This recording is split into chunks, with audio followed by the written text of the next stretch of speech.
கர்ணன கரி நாள் மாதிரி நினைச்சிடக்கூடாது. ஏன் கர்னுடைய நாள் என்பதற்கு பிற 8 ஹாஜிகள் மினாவில் தங்கினார்கள். 9 அரஃபா அன்றைய இரவு முஸ்தலிஃபாவில் தங்கிவிட்டு மீண்டும் பிற 10 அரஃபா மினாவிற்கு வந்து அங்கிருந்து ஹாஜிகள் மொட்டையடிக்கிறார்கள்.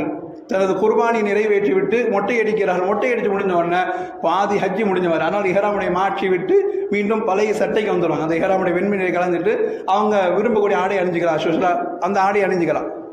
ஏன் யௌமுல் கர்னுடைய நாள் அப்படிங்கிறது?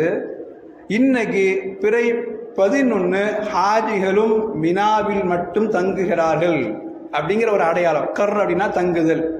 ஹாஜிகள் மினாவில் மட்டும் தங்குகிறார்கள் அப்படிங்கிறதுனால மார்க்கம் சொல்கிறது யௌமுல் கர். இது தங்குவதற்கு உண்டான ஒரு நாள். இது தங்குவதற்குண்டான ஒரு நாள். சரி, ஹாஜிகளுக்கு தானே அந்த நாள் அப்படின்னா நபிகள் பெருமானா ஸல்லல்லாஹு அலைஹி வஸல்லம் மார்க்கம் ஒரு அற்புதமாய் சொல்லி காட்டுகிறது.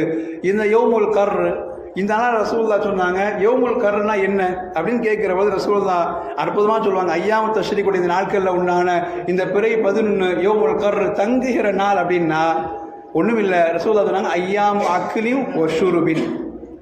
ஐயாமு அக்லின் வஷுருபின் ஒன்றுமில்லை, சந்தோஷமாக குடும்பத்தோடு இருந்து சாப்பிடுங்க, சந்தோஷமாக குடித்து சந்தோஷமாக சாப்பிட்டு குடும்பங்களோடு சந்தோஷமாக இருங்க, தங்கி இருங்க. ஹாஜிகளுக்கு அவங்க மினாவில் தன்னுடைய கடமையில் முக்காவாசி முடிச்சாச்சு. அதனால மினாவில் தங்கி இருக்கனால கருடைய நாள். நமக்கு ரசூலுல்லாஹ் சொல்றாங்க குடும்ப உறவுகளோடு சந்தோஷமாக நீங்கள் சென்று சந்தோஷமாக சாப்பிட்டு குடும்ப உறவுகளோடு சேர்த்து நேற்று வைத்திருந்த குர்பானியுடைய பிராணி சில பேர் நேரத்திலாம் கொடுத்துட்டு அலைச்சிட முடியல, நாளைக்கு பிரியாணி செஞ்சுக்கலாம் அப்படின்னு வச்சிருப்போம்.